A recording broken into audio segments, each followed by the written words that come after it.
In continuing with our Celtic myth series, we're going to look at another major one that has found its way into pretty much every single part of supernatural pop culture. A creature where even just its scream can cause terrible things to happen. Banshees.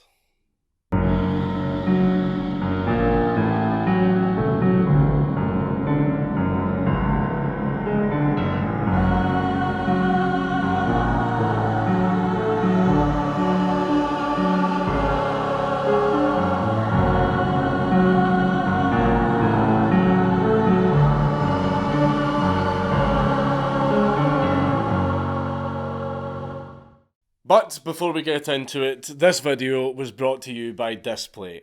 With millions of officially licensed designs to choose from, Displate has a high quality metal print for everyone. All of your favourite franchises are covered, including several of my own personal favourites, like Alien, Dark Souls and Cowboy Bebop. With Displate, you can start a collection from your favourite fandoms extremely easily. And mounting your Displate is even easier. All you have to do is stick the magnet to the wall and then slap that bad boy on there. And if you need more inspiration to get you started, you can check out some of my other favourite Displates by clicking my link down in the description. If you click my link, not only will you be supporting my channel, but you will also get a special discount, 25% off of 1 to 2 Displates, or 29% off of 3 or more Displates, and with every Displate you purchase, a tree is planted. This offer is only available for a limited time, so make sure you get in there fast. The name Banshee means woman of the fairy mound, or fairy woman, because banshees are exclusively female. They are ghost-like creatures that would usually appear as thin, emaciated women with a death-like pale complexion, and in most stories they have long hair and are usually wearing a cloak over a tattered dress, and also their eyes are red and bloodshot from their constant weeping and crying. Like I said, exclusively female.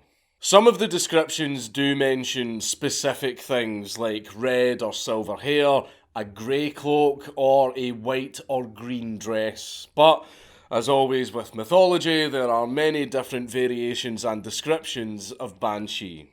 Some believed the Banshee to be a beautiful woman, while others believed them to look gaunt, terrifying, and almost corpse-like in appearance. Other stories claimed that they were headless, naked from the waist up, and would be carrying a bowl of blood. Sometimes they were described just like a classic witch, as a scary, mysterious old woman that lived alone somewhere in the woods. Another thing is, normal human women, who were thought to have the gift of premonition, were sometimes called Banshee as an insult. Many people believed that a Banshee was created whenever a woman died a brutal death, mostly through murder, which would be a reasonable cause, but during this time period there were very many other horrific ways to die. You know, like illness, starvation, mauled by wild animals. I mean, Jesus, even the fucking weather. Historians have traced some of the first stories of banshees to the 8th century, which were based on an old tradition where women would sing sorrowful songs to mourn someone's death. These women were known as keeners, and since they would often accept alcohol as payment for their song, they were branded as sinners that would be punished after death, doomed to become banshees. Now, most legends say that banshees don't actually cause death, as in they don't directly kill people, but instead they serve as a warning of death, an omen.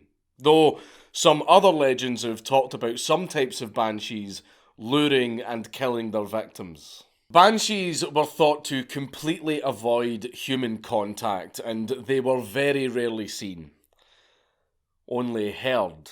But others believed that coming across a banshee in close proximity was extremely dangerous and even fatal.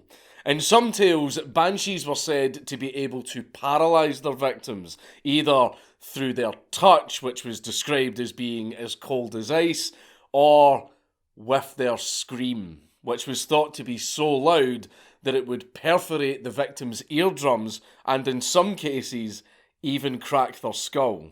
Though that is the extreme end of the belief, and that should be taken with a pinch of salt, because according to most other versions of the mythology, if spotted, a banshee would just simply vanish, usually into a cloud of mist which created a noise similar to birds flapping their wings.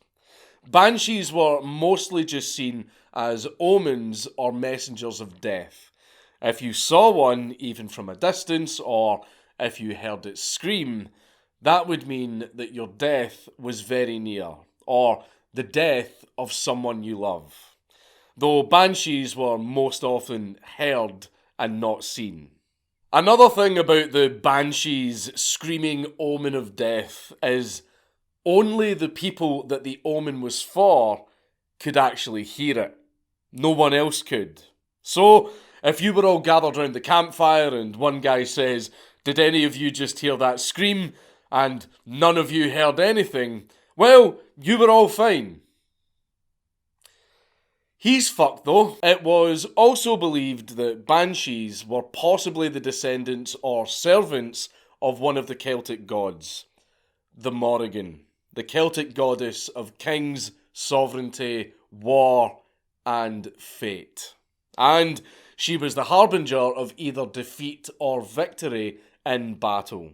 A common goddess for soldiers to worship, which is why so many soldiers believed in banshees. There are old tales of battles being completely abandoned by soldiers because they heard the distant wailing of a banshee just before a battle. The soldiers knew that this was an omen of death, and they were most likely marching to their graves. Some of the soldiers were so scared that they would break rank, desert, and start retreating. Though it was a little bit of a self-fulfilling prophecy, since fleeing soldiers would usually just be killed by their enemies who would take advantage of the disarray, or by their own armies for desertion, or simply by the elements since they ran away from the food supplies and warm tents that armies bring with them on the march. And of course, with every soldier's death, the legend of the Banshee would grow. Also, as for the Morrigan, we can learn more about her later, since all of the Celtic gods will be getting their own videos. But despite all of the fear, apparently banshees were not all horror-inducing, hateful creatures. Some of them had very strong ties and loyalties to their families that they had in life, and they would continue to watch over them after death. When seen, one of these types of banshees would appear as a beautiful woman that sang a mournful, haunting song which was filled with concern and love for their families. This song could be heard a few days before the death of a family member, but in most cases the song could only be heard by the person who was due to die. People would obviously still be terrified if they ever saw or heard one of these banshees, but apparently this banshee would give off a very non-threatening vibe. You know, still absolutely fucking terrifying, but not dangerous. But then there was the bad kind of banshee. The ones that were filled with pure anger and hatred. These women were thought to despise their families in life for reasons known only to them. And after death, they would haunt their own family. And they would appear as distorted and frightening apparitions. The howls and shrieks of these banshees were said to be less of a sad, sombre warning to the family members and more like they were celebrating and reveling in the fact that someone in the family was about to die. No one is 100% sure where banshees get their knowledge of a person's death from. One theory suggests that each family member has their own personal observer or guardian who would follow them around for their entire lives and then report back to the banshee.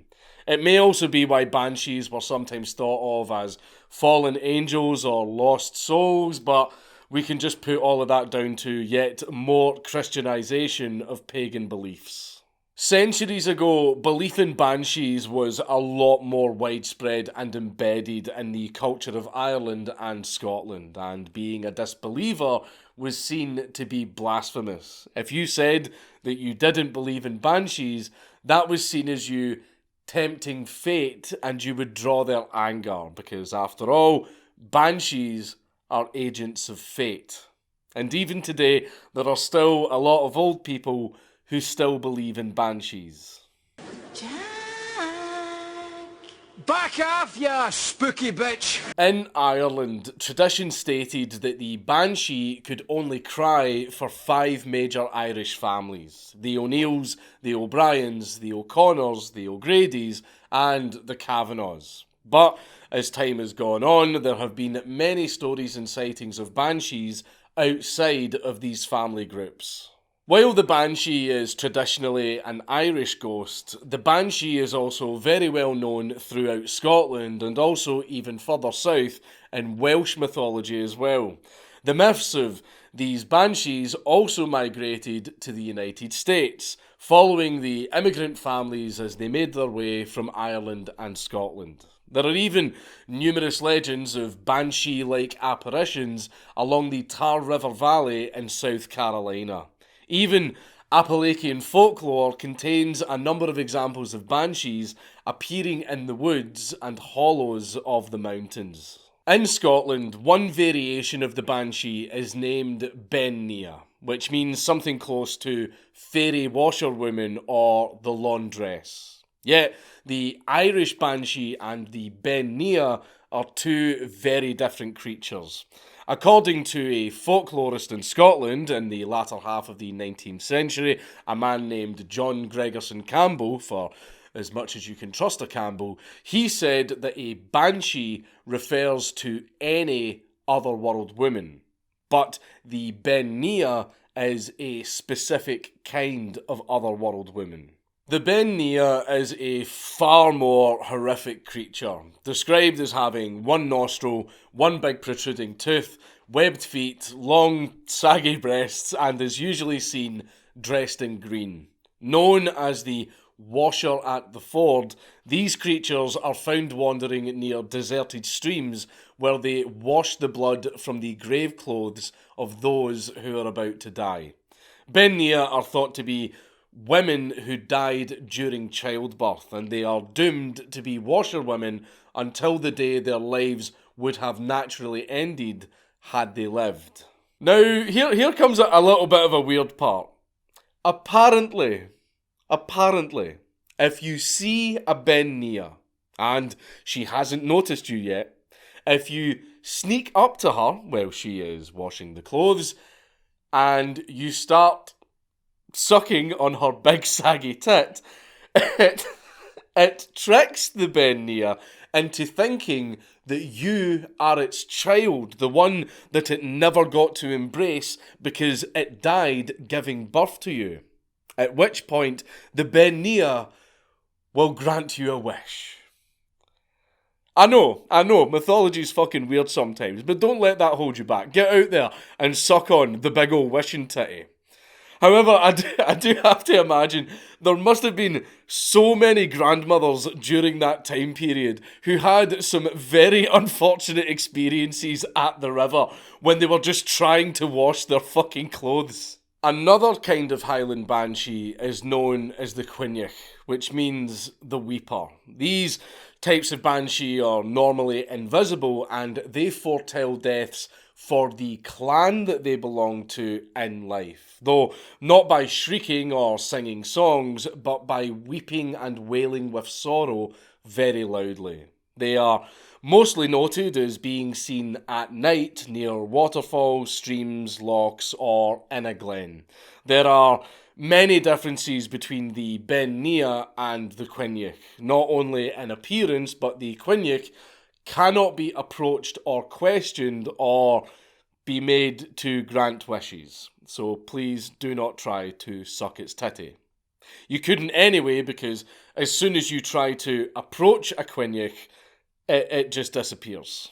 The quinyak apparently foretold the deaths of those killed in battle. Parents whose sons were at war knew that if they heard the wailing of the quinyak, it meant that their sons had died in battle.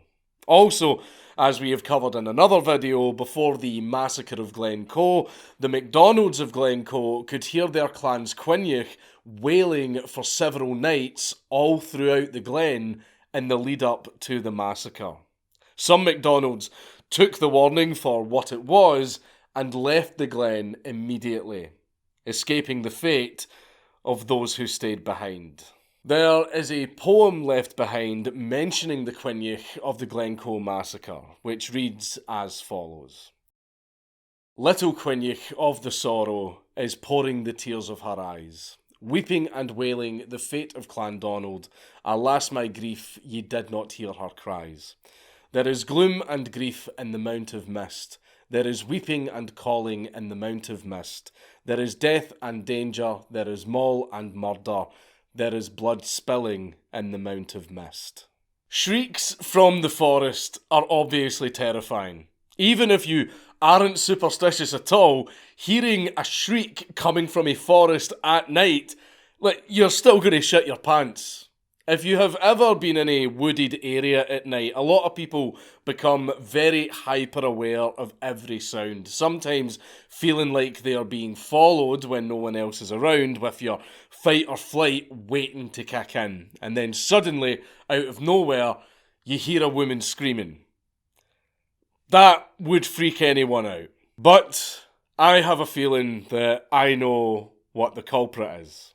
Now, there is a lot of speculation as to what could have caused the Banshee screams that people have reported hearing throughout history. And some people have said that it possibly could be the shrieks of an owl.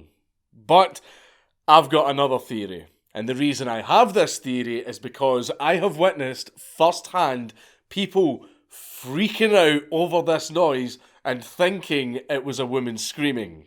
There have been many, many times where me and other people have been fishing or camping, or I've been out in the garden at night with my wife, and then suddenly, from the woods, you hear something like this.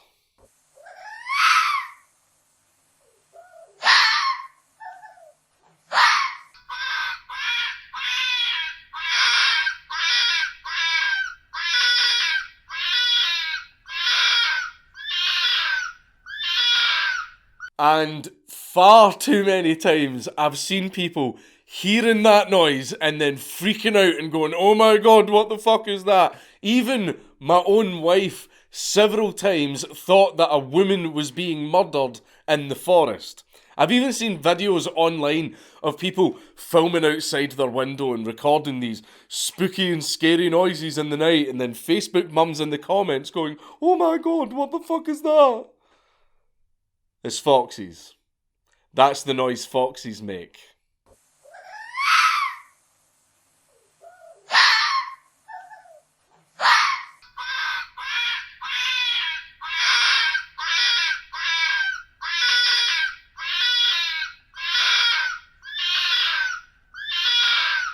Ever since the baby was born, I smoke outside, and sometimes I stay up late, so I hear these noises all the time. And even though the noises are not very exact, sometimes I hear a fox call that makes me think, oh fucking hell, that actually does sound like a woman screaming.